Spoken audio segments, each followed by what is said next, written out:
Meus amigos e amigas, patriotas, quem vos fala, Mestre Dio? Hoje, dia 20 de outubro do ano de 2025, fonte do conteúdo, ou melhor, primeiramente isso aqui, no editorial da Gazeta do Povo. O título, Moraes segue acumulando abusos em processo contra Felipe Martins. Publicado por Gazeta do Povo no dia 16 de outubro do ano de 2025, às 18h14.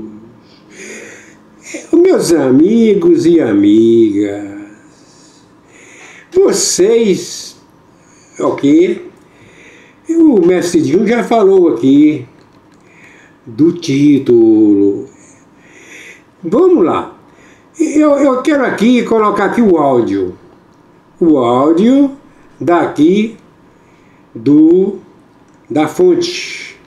Ok? Vamos ver se vai sair o áudio aí. Permitiu aí. Vamos. Vamos lá, aguarda um pouco. Deixa eu ver aqui.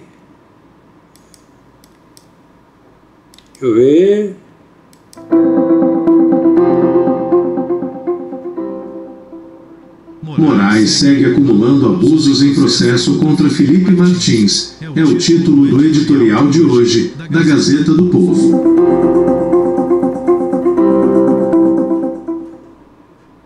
Enganaram-se todos os que imaginavam que as sanções aplicadas pelos Estados Unidos a Alexandre de Moraes freariam, de alguma forma, o ímpeto liberticida do ministro do STF e o fariam repensar algumas de suas decisões que atropelaram garantias e direitos básicos do cidadão. Dias atrás, o ministro, que já demonstrou em outras ocasiões julgar mais com o fígado que com o cérebro, resolveu acrescentar um novo item à já enorme lista de violações e abusos nos processos dos quais é relator, desde o inquérito das fake news até os processos do suposto golpe que teria sido tramado pela cúpula do governo federal no fim de 2022.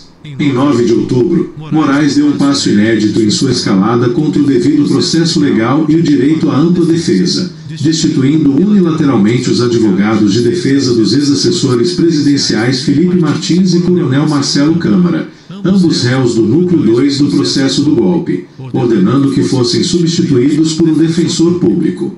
A manobra não tem nenhuma previsão legal. Nenhum juiz pode simplesmente destituir a defesa de um réu a não ser em casos muito específicos, como omissão ou abandono. E, ainda que isso acontecesse, a escolha do novo defensor jamais caberia ao magistrado, e sim ao próprio réu. Apenas se ele abrir mão desse direito é que se nomeia um defensor público ou um advogado dativo, segundo o artigo 265 do Código de Processo Penal. Ocorre que omissão e abandono estão muito longe de descrever o procedimento dos dois advogados de Martins e dos 4 defensores de Câmara.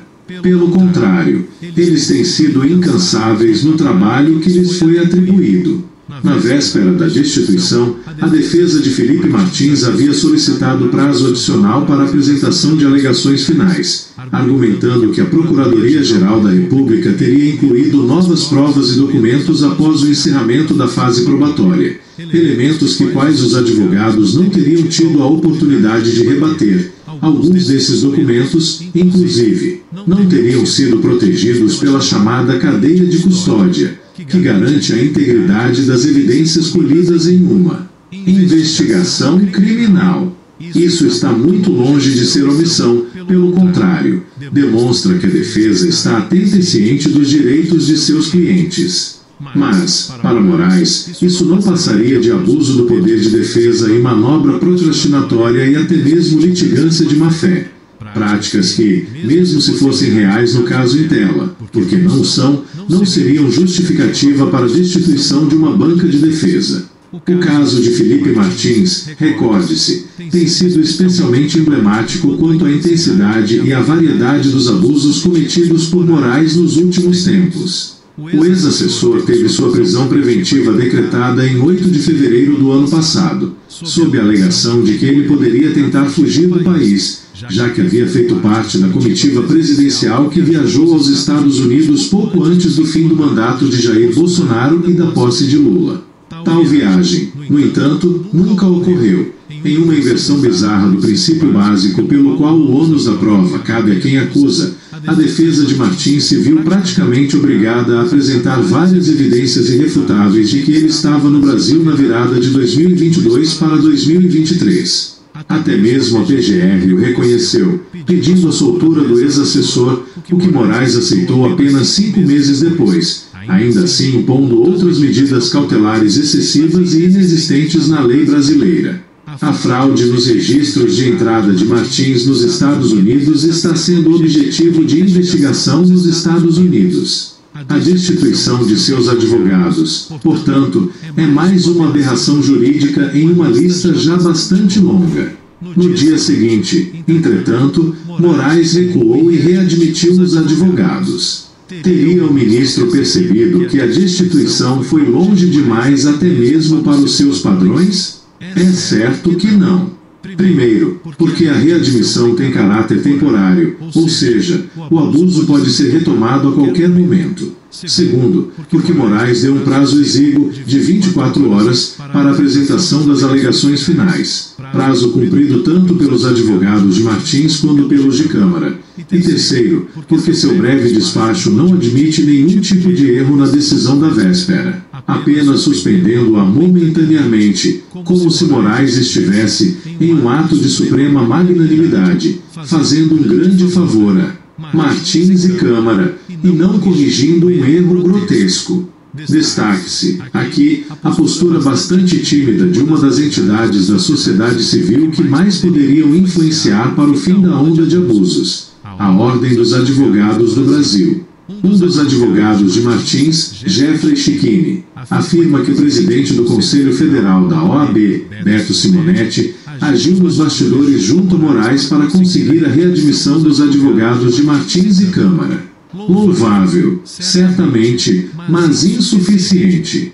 Em público, a entidade foi muito mais tíbia, afirmando apenas que tomou conhecimento da decisão e que os fatos serão analisados com serenidade e responsabilidade. Como já afirmamos inúmeras vezes, é no silêncio de quem deveria denunciar as arbitrariedades que o abuso próspera. Uma decisão evidentemente legal como a do dia 9 mereceria repúdio imediato e firme, e não promessas de uma análise que, com a readmissão dos advogados, talvez nem venha mais a ser feita. Tudo isso tem nome: é cerceamento de defesa. Por muito menos que isso, o Supremo já anulou julgamentos e condenações de pessoas que inclusive confessaram seus crimes reais, e é com razão que os advogados de Martins e de Câmara pedem a anulação dos processos contra os dois ex-assessores. Um pedido justo, razoável, mas que com toda certeza será negado no julgamento marcado para dezembro, já que a maior parte dos ministros que tem julgado os casos do golpe e do 8 de janeiro substituiu despudoradamente a justiça pelo justiçamento. Essa é a opinião da Gazeta do Povo. Essa narração foi gerada por inteligência artificial, sob supervisão jornalística. Gazeta do Povo. Hoje, dia 20 de outubro do ano de 2025. Se você não é assinante, vale a pena. O Mestre Dinho, eu sou assinante da Gazeta do Povo. É através da Gazeta do Povo que o Mestre Dinho consegue vários conteúdos. Esse conteúdo eu não estou mostrando imagem. A imagem é do Mestre Dinho. Eu estou mostrando, né, o conteúdo. Vocês acabaram de assistir o conteúdo. O áudio aí falou tudo. Eu quero fazer um resumo, dos resumos. Meus amigos e amigas patriotas, quem não respeita a Constituição Federal, vai acontecer o que aconteceu com Saddam Hussein. O ditador lá de Maduro vai acontecer, tudo indica que vai acontecer como aconteceu com Saddam Hussein. E você aqui no Brasil, ou vocês, seja quem for, quem praticar o que é errado, quem praticar o que é contra a Constituição Federal, eu quero dizer o seguinte, o mestre Dinho falar com toda a verdade, você é um ditador. E o que o mestre Dinho já observou, é que todos os ditadores são incompetentes. Ok? Porque a pessoa, quando é competente e respeita a Constituição Federal, está respeitando ao Deus Pai, Deus Filho, Deus Espírito Santo. Eu não quero aqui continuar falando desse senhor aí, né? Desse senhor aí, desse ministro. Eu não tenho nenhuma razão, né, de falar que ele está certo. Não, pode ser ele, pode ser quem for, certo? Ou, como eu falei, é problema. Vamos agora encerrar no nome do Senhor Jesus Cristo. O conteúdo está aí, ok? Vocês estão vendo aí o mestre Dinho. O conteúdo o importante do conteúdo é o áudio, certo? E é claro, né, que eu quero aqui, no nome do Senhor Jesus Cristo, não precisa eu falar mais, o áudio já falou tudo.